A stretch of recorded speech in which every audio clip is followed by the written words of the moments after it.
Last સેશનમાં આપણે જોયું એ પ્રમાણે એક્ટિવ પેસિવનો ટોપિક આપણે શરૂ કર્યો હતો અને એના રૂલ્સ નિયમોના આધારે આપણે ટોટલ 3 ટેન્સ પૂરા કર્યા, સિમ્પલ પ્રેઝન્ટ, સિમ્પલ પાસ્ટ અને સિમ્પલ ફ્યુચર. હવે આગળ આપણે કન્ટિન્યુઅસ ટેન્સ તરફ વધીએ તો tense number 4 it is present continuous tense. આપણે બધા જાણીએ છીએ કે ચાલુ વર્તમાન કાળ, અને ચાલુ વર્તમાન કાળને આપણે કેવી રીતે ઓળખીએ તો વેરી સિમ્પલ, જેને ક્રિયાપદની પાછળ ing ફોર્મ લાગ્યું હોય અને આગળ સ્પેશિયલ વર્બ તરીકે is am અને are વાપરેલું હોય ત્યારે એ સેન્ટેન્સ એટલે કે એ સેન્ટેન્સ એક્ટિવ સેન્ટેન્સ ચાલુ વર્તમાન કાળનું છે, પ્રેઝન્ટ કન્ટિન્યુઅસ ટેન્સનું છે એવું કહી શકીએ.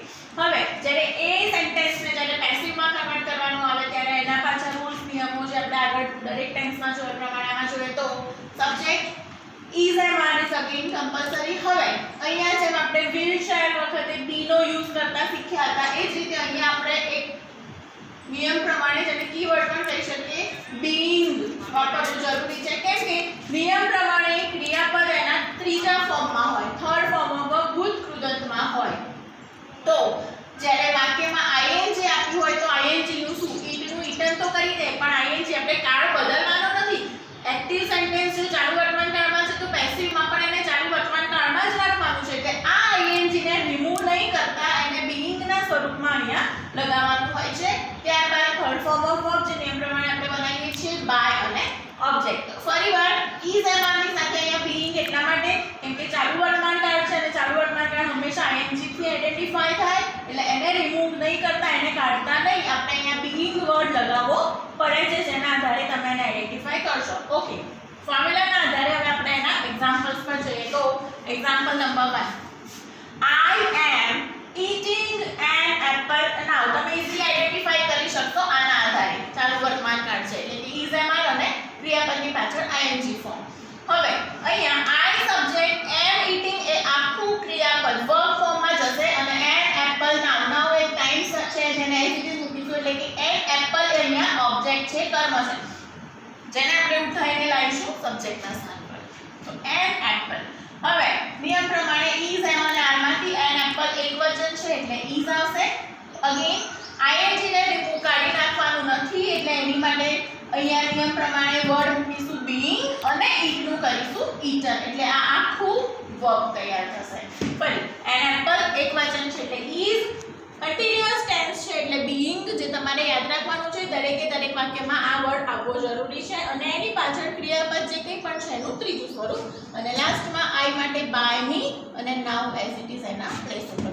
તો હું અત્યારે એપલ ખાઈ રહી છું અને આનું મારા દ્વારા અત્યારે એપલ ખવાઈ રહ્યું છે. This is the difference between this sentence, but આ વર્ડ તમારે કમ્પલસરી મૂકવાનો છે જે તમે યાદ રાખશો. આગળનું સેન્ટેન્સ જોઈએ my mother is preparing lunch. તો ફરી my mother subject, is preparing ક્રિયાપદ વર્બ અને લંચ જે ઓબ્જેક્ટ છે જેને આપણે આગળ મૂકીશું. લંચ ઇઝ પ્રિપેરિંગ માંથી ing આપણે અહીંયા મૂક્યું being ના સ્થાન, being પ્રમાણે અને પ્રિપેર નું કર્યું. પ્રિપેર્ડ માય મધર નું થઈ ગયું બાય માય મધર. મારી મમ્મી લંચ તૈયાર કરી રહી છે, મારી મમ્મી દ્વારા લંચ તૈયાર થઈ રહ્યું છે કે કરાવાઈ રહ્યું છે. Number 3 the students are studying English subject. વિદ્યાર્થીઓ ઇંગ્લિશ વિષય ભણી રહ્યા છે. હવે the students subject, are studying ક્રિયાપદ અને ઇંગ્લિશ સબ્જેક્ટ એ છે ઓબ્જેક્ટ. ઇંગ્લિશ સબ્જેક્ટને આપણે ઓબ્જેક્ટના સ્થાનમાંથી ઉઠાઈને અહીંયા મૂક્યું છે સબ્જેક્ટમાં. is being studied એટલે કે હવે ઘણા સ્ટુડન્ટ્સ એવું કન્ફ્યુઝન થશે કે અહીંયા આર છે ને અહીંયા is કેમ. તો મેં પહેલા પણ સમજાવ્યું કે ઇંગ્લિશ સબ્જેક્ટ એકવચન છે એટલે આપણે અહીંયા જે સબ્જેક્ટ અહીંયા કર્તા તરીકે જે મૂક્યું છે એના આધારે તમારે અહીંયા is am are મૂકવાનું છે, નહીં કે એક્ટિવ સેન્ટેન્સના આધારે. અહીંયા ધ સ્ટુડન્ટ્સ બહુવચન છે એટલે આર છે પણ અહીંયા ઇંગ્લિશ સબ્જેક્ટ એકવચન છે એટલે is am અને are માંથી આપણે અહીંયા is લેવાનું છે. એના પછી તરત સ્ટડીંગ માંથી being અહીંયા સ્ટડી નું થર્ડ ફોર્મ સ્ટડીડ અને ધ સ્ટુડન્ટ્સ માટે આપણે લખ્યું છે બાય ધ સ્ટુડન્ટ્સ. આગળ નંબર 4 પર જઈએ. they are preparing different models. તો ફરી different models are, ફરી અહીંયા are છે એટલે આ લાવ્યું એવું નહીં, આ બહુવચનમાં છે models એટલે are. અહીંયા હું મોડેલ કરી દઉં એકવચન તો is થઈ જશે. આ ખાસ ધ્યાન રાખવાનું છે અને દરેક મોસ્ટલી સ્ટુડન્ટ્સ અહીંયા ખૂબ જ મિસ્ટેક કરતા હોય છે જેના કારણે તમારો આખો એક માર્ક અહીંયા કટ થઈ શકે છે. ડિફરન્ટ મોડેલ્સ આર પ્રિપેરિંગ નું થઈ જશે being prepared અને they નું થઈ ગયું by them. તો મેઇન જે તમારે ધ્યાન રાખવાની બાબત છે અહીંયા છે આમાં મિસ્ટેક થવી ના જોઈએ. જે તમે સબ્જેક્ટ આગળ મૂક્યું છે એના આધારે જ is am are compulsory being અને પછી જ ક્રિયાપદનું ત્રીજું સ્વરૂપ. ઇંગ્લિશમાં તમારા ગ્રામરમાં જે માર્ક્સ કટ થાય છે આ બધી નાની નાની મિસ્ટેક્સના લીધે તમારા માર્ક્સ ખૂબ જ કટ થઈ શકે છે. નાઉ લાસ્ટ સેન્ટેન્સ પર જોઈએ. She is looking at me. She is the subject. Is looking એ ક્રિયાપદ છે અને at me એ થઈ ગયું ઓબ્જેક્ટ. હવે me at તો એક પ્રિપોઝિશન તરીકે યુઝ થયું છે પણ અહીંયા me જે છે પ્રોપર ઓબ્જેક્ટ છે તો me ને આપણે લઈ ગયા આગળ એટલે કે I તરીકે. I ની જોડે એઝ ઓબ્વિયસ am આવે છે એટલે I am. હવે looking નું થઈ ગયું being looked. at અહીંયા લગાવવું જરૂરી છે અને પછી she નું આપણે કર્યું by her. તો she is looking at me એટલે તે મને જોઈ રહી છે અને આનું થઈ જશે કે તેના દ્વારા મને જોવાઈ રહી છે. તો this is all about the present continuous tense. ચાલુ વર્તમાન કાળ. Most important thing is is am are being અને થર્ડ. બાકી બધું એઝ ઇટ ઇઝ આપણે આગળ જોયું પ્રમાણે પણ આ વસ્તુ તમારે ખાસ ધ્યાન રાખવાની છે પ્રેઝન્ટ કન્ટિન્યુઅસ. નાઉ નંબર 5 પર જઈએ. પાસ્ટ કન્ટિન્યુઅસ ટેન્સ ચાલુ ભૂતકાળ. એઝ ઇટ ઇઝ છે માઇનર ડિફરન્સ છે. પહેલામાં આપણે is am are કરતા હતા કેમ કે ઓબ્વિયસ વસ્તુ છે is am are present tense છે એટલા માટે વર્તમાન કાળ છે એટલે જ્યારે વર્તમાનમાંથી ભૂતકાળ પાસ્ટ થઈ જાય છે ત્યારે is am અને આનું સ્વરૂપ બદલાઈને was were થઈ જાય છે એઝ અ મૂળ ક્રિયાપદ સ્પેશિયલ વર્બ તરીકે. તો આમાં પણ સબ્જેક્ટ was were being ફરીથી કમ્પલસરી કેમ કે પાસ્ટ કન્ટિન્યુઅસ ટેન્સમાં પણ ing ફોર્મ લાગે છે. થર્ડ વર્બ by અને ઓબ્જેક્ટ. ઓકે ઝડપથી એક્ઝામ્પલ્સ પર આવીએ તો number 1. Yesterday I was writing a letter. ગઈકાલે હું એક લેટર લખી રહી હતી. ડિફરન્સ તમે જાણો છો. લખી રહી છું that is a present continuous અને લખી રહી હતી એ છે past continuous tense. તો yesterday એક સમય છે ટાઈમ બતાવે છે અને as it is રાખીશું એમાં કોઈ ચેન્જીસ નહીં થાય. ચેન્જીસ આપણે અહીંયાથી કરીશું. તો I સબ્જેક્ટ was writing એ ક્રિયાપદ છે અને a letter A object. a letter ને આગળ લાવીશું એટલે કે a letter was નું was જ રહેશે કેમ કે આ એકવચન છે was. રાઇટિંગ નું આપણે કરી દીધું being written. રાઇટ નું થર્ડ ફોર્મ written થશે અને I નું કરી દીધું by me. તો મારા દ્વારા ગઈકાલે લેટર લખાઈ રહ્યો હતો એવો આનો મીનિંગ થશે. સેકન્ડ એક્ઝામ્પલ બનાવીએ.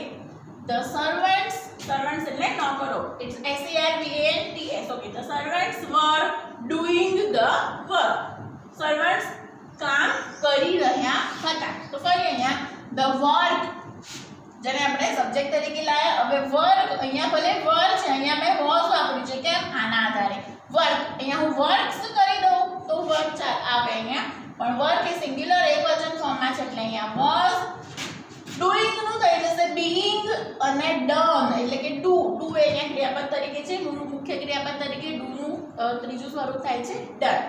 તો ફરી the work was being done by the servants એટલે કે નોકરો દ્વારા કામ કરાઈ કે થઈ રહ્યું હતું એવો મીનિંગ થશે આનો. નંબર 3 પર જઈએ. My brother was arranging his drawer. My brother subject was arranging આ ક્રિયાપદ અને his drawer object. his drawer ને આપણે આગળ લાવીશું તો his drawer એકવચન છે એટલે was. arranging નું થઈ ગયું being arranged અને my brother નું થઈ ગયું by my brother.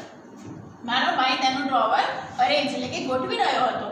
અહીંયા મારા ભાઈ દ્વારા તેનું ડ્રોવર ગોઠવાઈ રહ્યું હતું એવો મીનિંગ. નંબર 4 પર જઈએ. I was reading a book yesterday. હું ગઈકાલે બુક વાંચી રહી હતી. તો ફરી a book થી અહીંયા શરૂ કરીશું તો a book આગળ આવી જશે. a book was reading નું થઈ ગયું being. હવે અહીંયા read નું થર્ડ ફોર્મ READ થાય પણ એને બોલાય ઉચ્ચાર એનો read થશે. read read read. ફરી a book was being read. વાંચવાનું છે read તરીકે. સ્પેલિંગ એઝ ઇટ ઇઝ જ રહે છે by me અને yesterday ના સેમ્પલ. મારા દ્વારા ગઈકાલે બુક વંચાઈ રહી હતી એવો આનો મીનિંગ થશે. લાસ્ટ સેન્ટેન્સ પર આવીએ. they were riding a bike very fast. તેઓ ખૂબ જ ફાસ્ટ બાઇક રાઈડ કરવું એટલે બાઇક ચલાવી રહ્યા હતા. તો અહીંયા ફરી બાઇક એઝ ઓબ્જેક્ટ તરીકે આપણે આગળ મૂકીશું. સિંગ્યુલર ફોર્મ છે એટલે was. અહીંયા were એટલા માટે છે કેમ કે they છે સબ્જેક્ટ તરીકે પણ અહીંયા બાઇક એકવચન ફોર્મમાં છે એટલે was આવશે.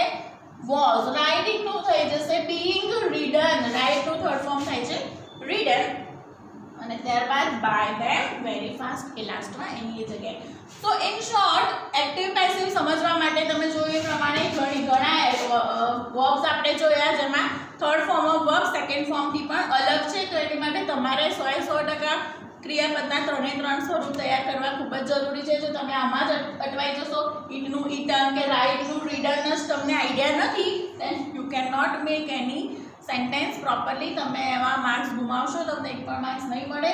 તો આ બધી વસ્તુનું ખાસ ધ્યાન રાખો. જ્યારે પણ સેન્ટેન્સ બનાવો ત્યારે એનું થર્ડ ફોર્મ ઓફ ખાસ કરીને યાદ રાખીને ધ્યાનમાં લઈને તમારે એ પ્રમાણે બનાવવાનું છે. તો પ્રેઝન્ટ કન્ટિન્યુઅસ અને પાસ્ટ કન્ટિન્યુઅસ ટેન્સના આપણે એક્ઝામ્પલ્સ જોયા. ઘરે તમે હજી થોડા આવા વધારે એક્ઝામ્પલ્સ ટ્રાય કરો.